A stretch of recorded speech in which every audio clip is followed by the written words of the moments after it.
Hello guys, magandang araw. Nandito na naman kami sa bahay ng aking aalagaan. Ang dami kong bitbit ngayon guys kasi dito ako magluluto ng ulam namin mamayang gabi. Ayan, dala ko ang kumpleto yung dala ko guys. Dala ko yung aking stand. Tapos yung sardinas na lulutuin ko mamaya. Ulam namin ito mamaya tanghali. Ay, ulam namin yan mamayang gabi. Tanghali. May dala akong charger. Sige, ayan, may dala akong charger. At may dala akong listahan. Kasi may tutuusin ako mamayang utang. Kasi bukas magbabayad na yung bukas ng utang. Ayan. Tapos, ang dami kong dalang tinapay. Kasi kagabi, uwi ito ng nanay ko. Tapos, ito yung natira ko kahapon. Ayan. Bumili kasi ako isang balot na muna ng umaga. Kahapon pa ito ng umaga. Tapos, pancit canton. Pang partner mamaya dito sa tinapay. Tapos, yung ulam ko ngayon, tanghali. Hindi ko alam guys kung anong tawag nito. Kasi ang binili niyang ulam ay ginataang puso ng saging. Yan, babalik ko ulit dito guys para hindi makalat. Kakain muna ako guys ng tanghalian. Mga ano nata ngayon? Mga 1:34 na pala. 1:34 na yung aking tanghalian.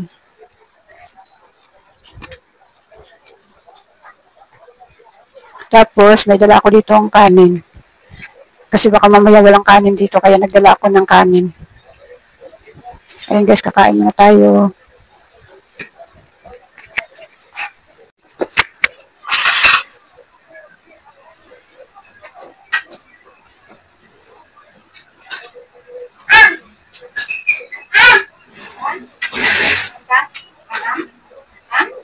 Ikaw? Ha? No.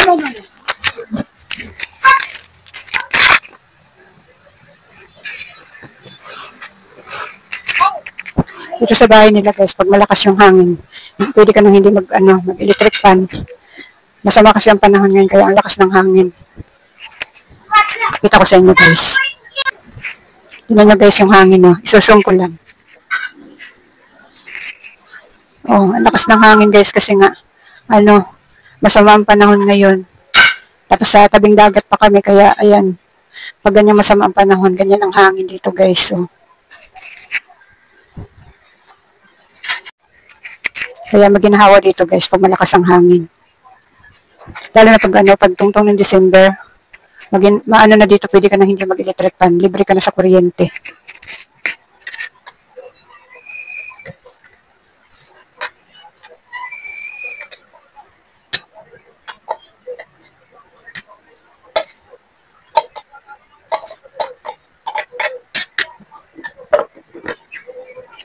Ay, lagayan ko yan ng ulam.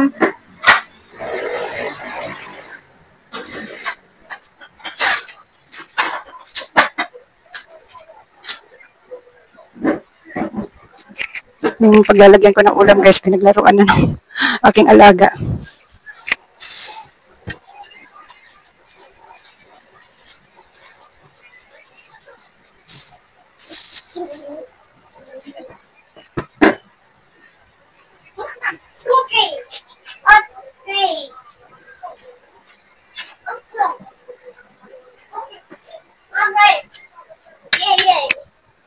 Kalimutan ko kung anong sabi ng asawa ko guys, kung anong tawag dito sa ulam na ito. Ayan guys, kain tayo.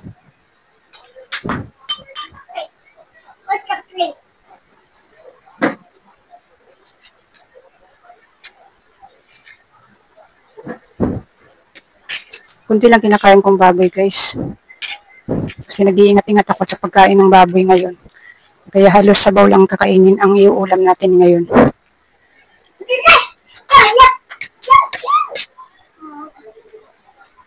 Nagsawa na kasi ako dun sa ng puso ng saging. Kasi na isang araw puso ng saging din yung binili niya. Kaya yung kanya, yung inulam ng asawa ko ay yung pusong saging. Ito yung pinili ko pero sabaw lang ang nakakain ko nito naman. Kahapon, 60 pesos sabaw lang din yung nakain ko.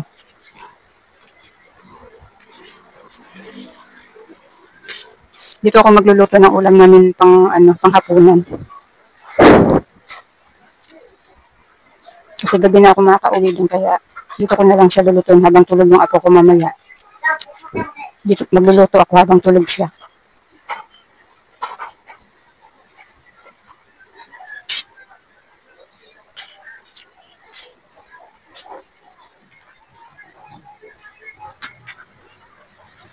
Dapat mamaya pa kami pupunta dito, guys, kasi maaga pa. Mamaya sana kami uuwi dito mga alas 3 ng hapon. Kasi nga lang, inuwi ko na siya dito kasi nga puro siya cellphone dun sa amin. Pag dito, naglalaro lang siya ng mga laruan niya. Kunti na lang kasi yung mga laruan niya dun sa amin na pwede niyang paglaruan. Pag nandito siya, laro lang siya ng laro ng mga laruan niya. Pag doon kasi sa amin, puro siya cellphone. Kaya sabi ko, iuwi ko na siya dito kasi habang nandun yung asawa ko, may katulong ako sa pag-uwi dito. Kasi ang dami kong ang bit-bit.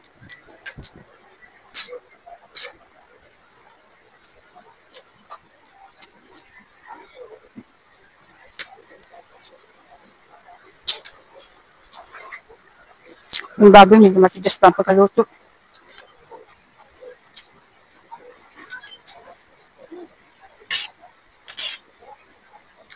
Ang lamig dito, guys, oh. Pasok na pasok pasok na pasok dito yung hangin.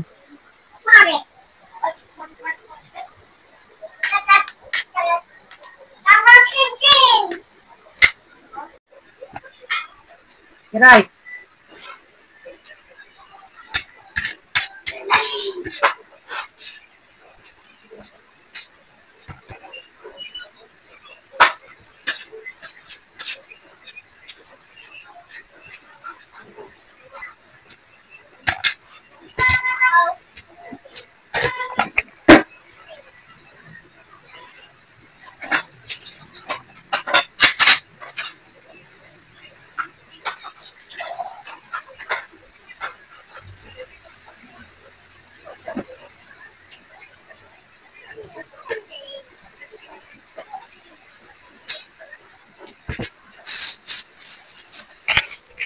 Ayan, guys, tapos na akong kumain.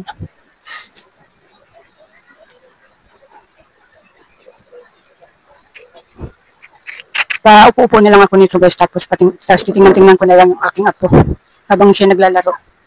Wala namang kahirap-hirap sa pag-aalaga dyan sa alaga ko, guys, kasi uupo-upo ka lang dito, panood-nood ng cellphone, tapos titingnan mo lang siya. Saglit lang, guys, umihi. Ayan, guys, ganyan-ganyan lang kami dito ng apo ko, guys. Ayan. Naglalaro lang yan siya mag-isa dyan. Ako naman, habang nagbabantay sa kanya, ay nanonood ng TV. Ayan, paupo-upo lang ako dito. Ayan. Ganyan lang ang buhay namin maghapon, guys. Hinihintay ko na lang yung oras na matulog yan. Mamaya pa yan matutulog mga 4 ng hapon. Ayan. Ayaw niyan kasi sa labas, guys. Gustuhin lang yan siya dito sa loob ng bahay. Ayaw niyan sa labas maglaro. Kaya dito lang talaga kami sa loob ng bahay. Hindi katulad ng alaga ko, gusto sa labas lagi. Sa ano pang alaga ko doon. Mga 29 or 28. Kaya sa katapusan, guys, wala tayong masyadong sasahurin doon sa isa kong alaga. Kunti lang yung sasahurin ko sa katapusan. Pang dagdag bayad ng kuryente. Ayan, guys, mamaya uli, guys. Mag-relax muna ako dito habang naglalaro yung aking alaga. Guys, may dumapo na ibon dito sa may harapan ng bahay, guys. So, sa sobrang lakas siguro ng hangin, dito siya napunta. Ano yan? Ano yan? Ano yan? Ano yan? Ibon? Ibon! Ibon! Sige, kagatin ka niyan. Sige. Dito ka, dali, dito.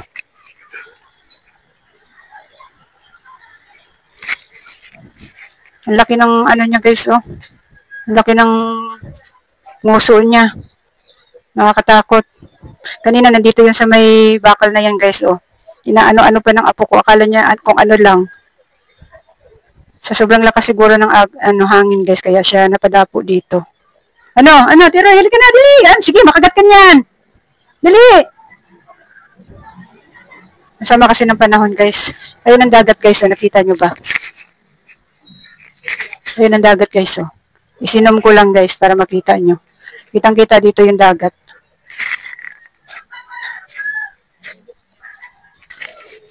Ayaw umalis dito yung ano. Ayaw umalis dito yung ibon. Ay! Ah, sige, sige. Tukain ka na. Sige!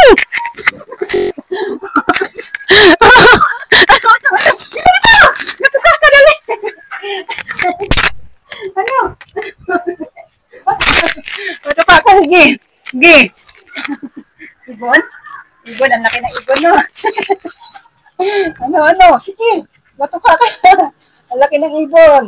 Sige, matuka ka doon. Ayaw ka umalis ka doon talaga. Kung hindi pa kita hinilang.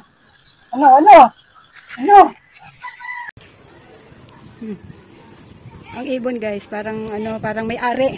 Parang may-ari yung ibon kasi may ano siya sa meron siyang tali sa parang may palatandaan sa sa paa. Kaya parang may-ari, mayroong may-ari nito.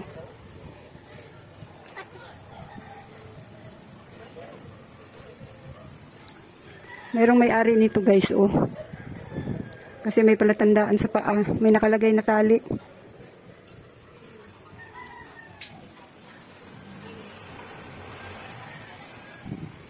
Ang haba ng uso, nakakatakot.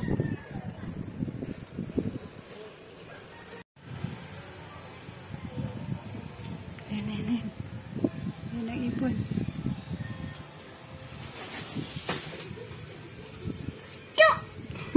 Wag, kaya mo siya. Kaya mo. Shh. Shh. Shh. Shh. Shh. Shh. Shh. Shh. Shh. Shh.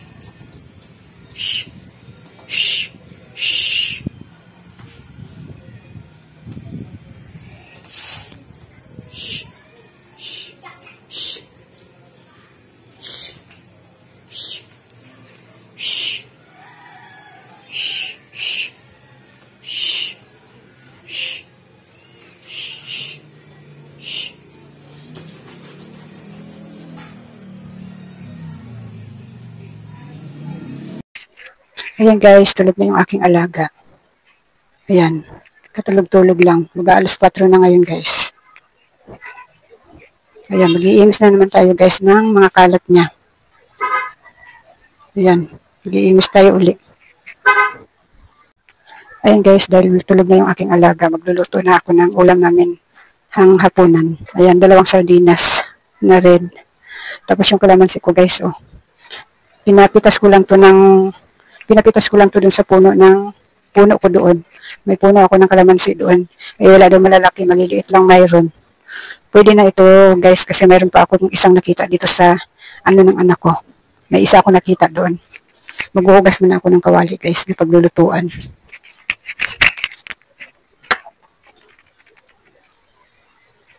Maghuhugas muna ako ng kawali, guys.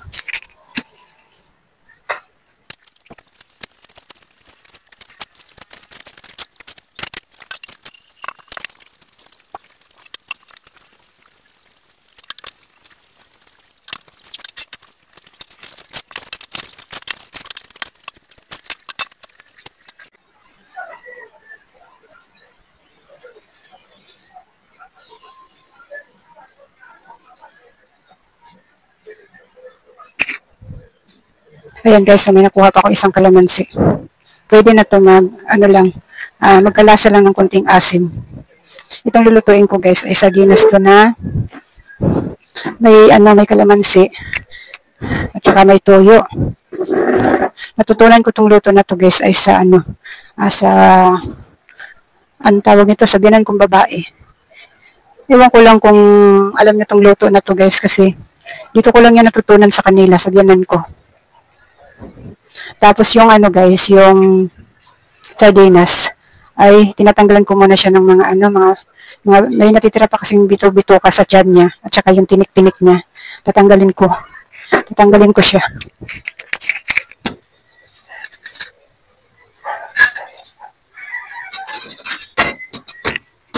Tinatanggal ko pa yung mga ano guys, yung mga tinik-tinik at saka yung kunting bituka pang natitira. Pero yung biyanan ko hindi na siya nagtatanggal ng ganon. Pero ako tinatanggal ko pa siya.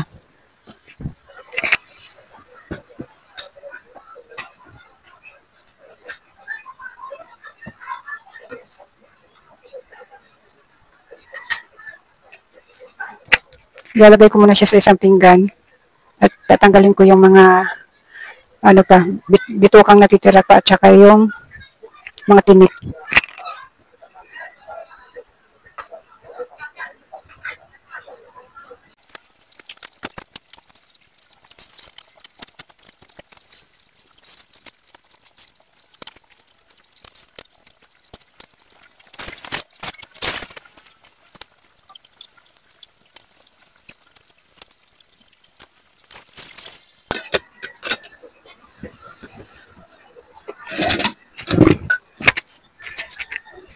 Tapos guys, ay maglalagay naman ako ng tuyo dito sa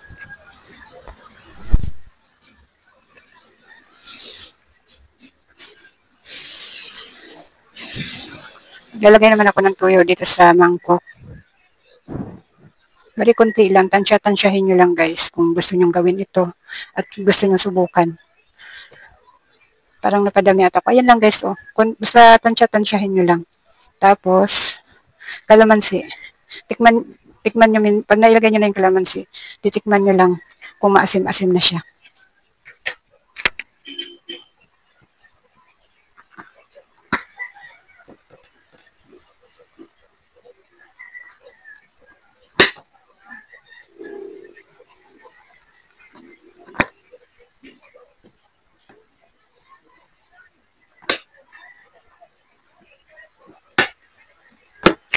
Pasensyahan nyo na guys yung kalamansi ko kasi pinitas lang to doon sa tanim ko.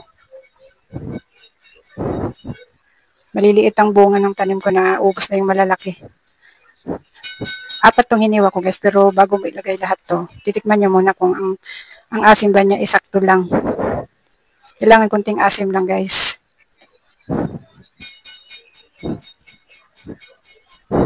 Titikman nyo muna guys. Kakamayin ko na lang guys ha.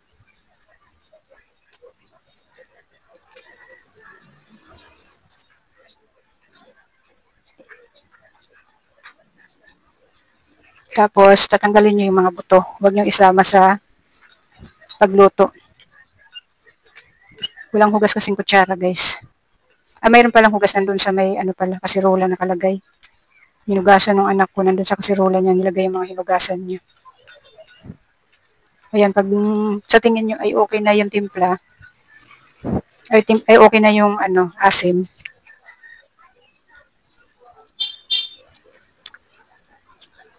Pag alam nyo okay na yung okay na yun. Pag alam nyo medyo maasim-asim na, okay na yun. Ayan guys, magsasalang na ako ng guys sa kawali. Ayan guys, magsisimula na ako ng pagluluto.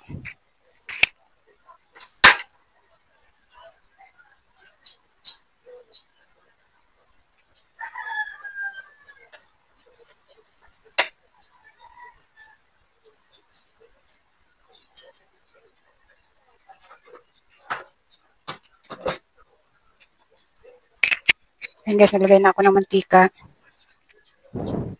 Tapos, ilalaglag ko na tong sardinas.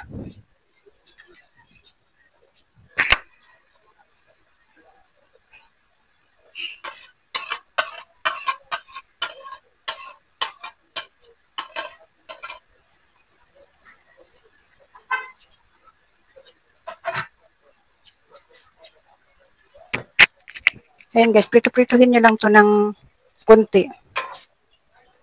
Kahit mga mga 2 minutes. Prito-prituhin nyo lang ng 2 minutes. Bago nyo ilagay yung toyo.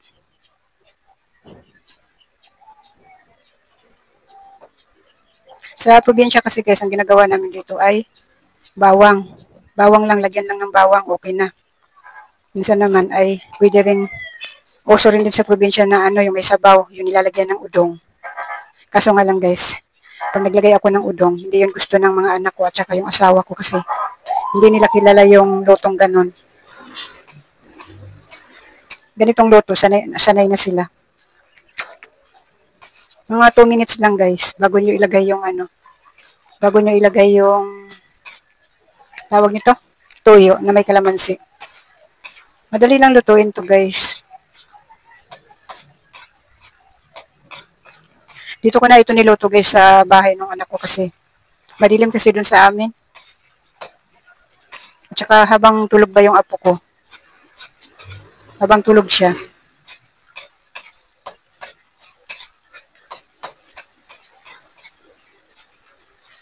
tapos durugin nyo yung ano guys. Pwede naman hindi nyo durugin yung yung yung isda. Pwede naman hindi nyo durugin. Tapos ayan guys, ilalagay ko na yung tuyo na may kalamansi. Hindi ko siya nilahat kasi baka mapaalat. Tsaka ko na lang siya dadagdagan pag yung okay yung pagkulang sa pag matabang siya.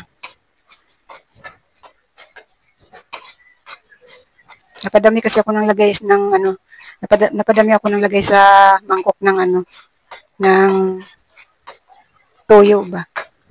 Ayan guys, ganyan lang kasimple lutuin guys. Pero ang alam ko pambihira na lang yung nagluluto ng ganito dito. Dito sa lugar namin dito sa sa Kabuyaw. Biyanan ko lang naman kasi ang sa akin ito guys, nagturo.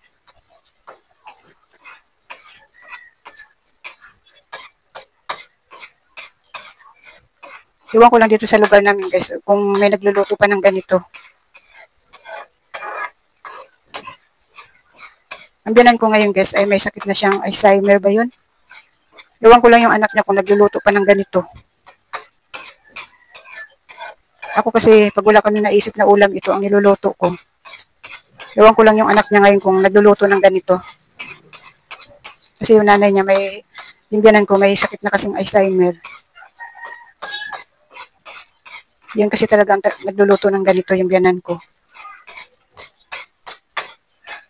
Kung nilagyan nyo na ng tuyo to guys, siguro mga 2 minutes uli nyo ito lutuin. Ay, 2 minutes nyo ito bago patayin yung apoy ba.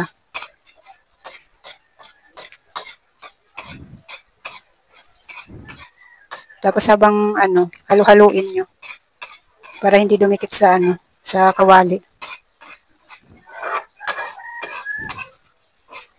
Mamayang gabi ay naka-ready na yung ulam namin. Minsan kasi naakyat pa dito yung anak ko, tatanungin ako kung anong ulam namin. Ngayon, hindi na hindi na mag-iisip ko anong ulamin mamaya. Minsan kasi guys, katuang ko yun bunso ko sa pag-iisip ng kung anong ulamin. Ang hirap talaga mag-isip ng ulam guys. Ang dami naman pwedeng ulamin pero ang hirap mag-isip ng uulamin.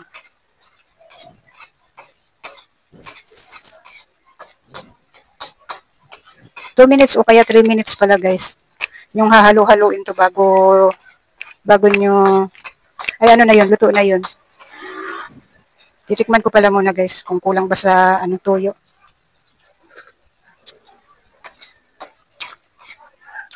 Lalagay ko pala yung tuyo na natira guys, lalagay ko pa uli.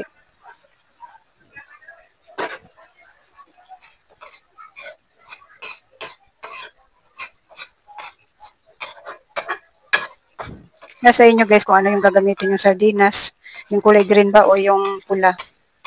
Kami kasi guys, ang hilig namin yung pula para maanghang-anghang ba.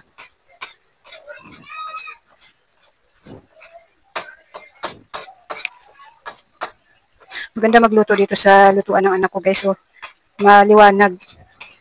Tabi ng bintana. So, sa amin kasi guys, kung hindi ka pa maglagay ng ilaw, madilim. Kung hindi ka maglalagay ng ilaw doon.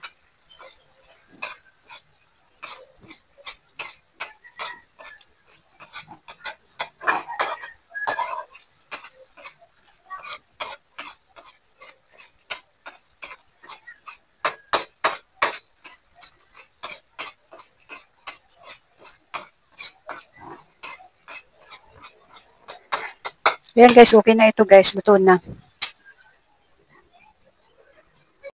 Ayan guys, luto na guys. Luto na yung aming ulam panghapunan. Pero anong oras pa lang ngayon guys? Mag-alas 5 pa lang. May ulam na kaming panghapunan. Ngayon guys, dahil tapos na tayo magluto, ay maghuhugas naman tayo ng mga pinagamitan natin.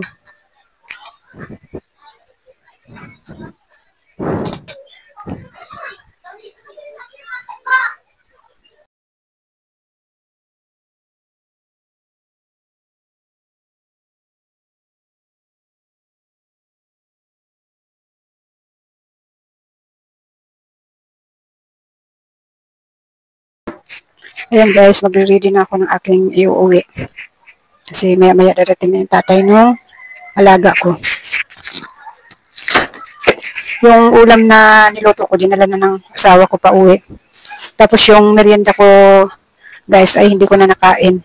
Kasi nung dumating yung anak ko ay may dala siyang tinapay. Kaya, kaya hindi na ako nakapag-merienda. Pati yung pinabili ko sa kanya, iniwan pa niya dito, oh. Dagdag-bitin ko patuloy.